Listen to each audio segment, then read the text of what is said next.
ഗൂഗിളിൽ കയറുക, എന്നിട്ട് ആധാർ ഡൗൺലോഡ് കൊടുക്കുക. ഫസ്റ്റത്തെ ലിങ്കിൽ കയറുക, ഡൗൺലോഡ് ആധാർ എന്ന് പറഞ്ഞ ലിങ്കിൽ കൊടുക്കുക. അപ്പോൾ വരുന്നതിന് ടോപ്പിൽ ഡാഷ്ബോർഡ് എന്ന് പറയുന്നത് ക്ലിക്ക് ചെയ്യുക. ഈ ഫിംഗർ പ്രിൻറ്റിൻ്റെ ഈ പേജിൽ ലോഗിൻ ചെയ്യുക. ആധാർ നമ്പറും ക്യാപ്ചയും ഉപയോഗിച്ച് ലോഗിൻ ചെയ്യുക. അപ്പോൾ നമുക്കൊരു OTP കിട്ടും. ആ OTP ഇവിടെ എൻ്റർ ചെയ്ത് കൊടുത്ത് നമ്മുടെ ഒരു ആധാറിൻ്റെ അക്കൗണ്ടിലേക്ക് കയറുക.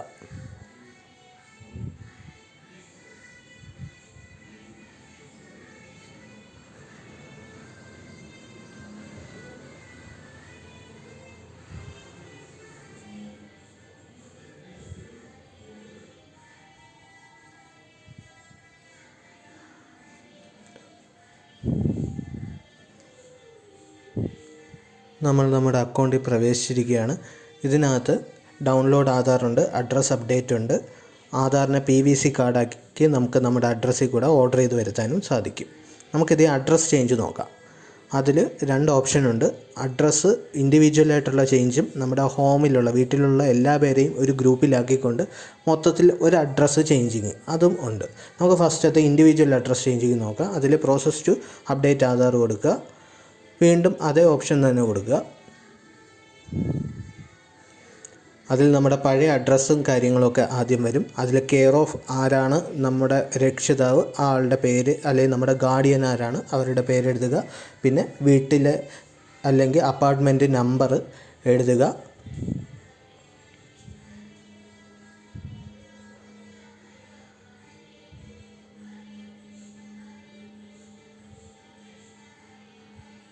പിന്നെ സ്ട്രീറ്റ്, ലൈന്, റോഡ് അത് ഏതാണോ അതിൻ്റെ പേരെഴുതുക. പിന്നെ സെക്ടർ, ഡിസ്ട്രിക്റ്റ് ഇവയുടെയൊക്കെ പേരെഴുതുക, അല്ലെങ്കിൽ സിറ്റിയുടെ പേരെഴുതുക. അതിനുശേഷം പിൻകോഡ് കൊടുക്കുക. അപ്പോഴേക്കും പിന്നെ ലാൻഡ് മാർക്ക് കൊടുക്കുക. അതിനുശേഷം ഓട്ടോമാറ്റിക്കായിട്ട് ഡിസ്ട്രിക്റ്റും താലൂക്കും എല്ലാം ഫെച്ച് ചെയ്ത് വരുന്നതാണ്. ഡിസ്ട്രിക്റ്റും വില്ലേജും ഒക്കെ ഫെച്ച് ചെയ്ത് വരുന്നതാണ്. അതിനുശേഷം പോസ്റ്റ് ഓഫീസും ഫെച്ച് ചെയ്ത് വരും. പിന്നെ ഇവിടെ പല പല ഓപ്ഷൻസുകളുണ്ട്. ഇതിൽ ഇലക്ട്രിസിറ്റി ബില്ല്, ഗ്യാസ് ബില്ല്, ഇതിൻ്റെയൊക്കെ ബില്ലുകളുണ്ടെങ്കിൽ നമുക്ക് ആ ബില്ലിലെ അഡ്രസ്സ് വെച്ച് നമ്മുടെ ആധാറിൽ അഡ്രസ്സ് ചേഞ്ച് ചെയ്യാൻ സാധിക്കും. ബാങ്കിൻ്റെ പാസ്ബുക്ക്, ഫോട്ടോ പതിച്ച ബാങ്കിൻ്റെ പാസ്ബുക്ക്, അതുപോലെ തന്നെ land tax receipt, ration card അല്ലെങ്കിൽ ഈ റേഷൻ കാർഡ്, OBC സർട്ടിഫിക്കറ്റ്, അതുപോലെ തന്നെ water bill, voter ID, marriage certificate. ഞാനിവിടെ വോട്ടർ ID ആണ് സെലക്ട് ചെയ്യുന്നത്. ഇതിൽ PDF അല്ലെങ്കിൽ JPG ഫയലിലുള്ള 2 MB കുറവുള്ള ഫയലാണ് നമുക്കിത് അപ്ലോഡ് ചെയ്യേണ്ടത്. ഫയൽ എങ്ങനെ അപ്ലോഡ് ചെയ്യാമെന്നുള്ളത് അടുത്തൊരു വീഡിയോയിൽ പറയാം. ഞാനിവിടെ ഫയൽ അപ്ലോഡ് ചെയ്യാനായിട്ട് യൂസ് ചെയ്തിരിക്കുന്ന അഡോബ് സ്കാനർ എന്ന് പറയുന്ന സ്കാനറാണ്. പ്ലേ സ്റ്റോറിൽ അത് അവൈലബിൾ ആയിട്ടുണ്ട്.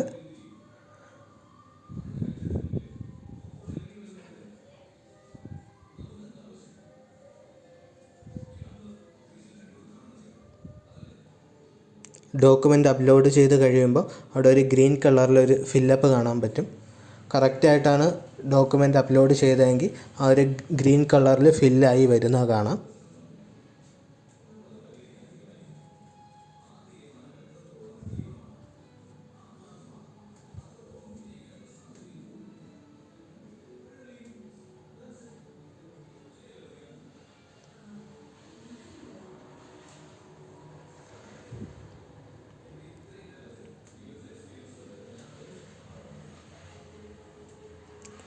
ഡോക്യുമെൻ്റ് അപ്ലോഡ് ചെയ്ത് കഴിഞ്ഞു. ഇനി നെക്സ്റ്റ് അടിച്ച് മുന്നോട്ട് പോകാം.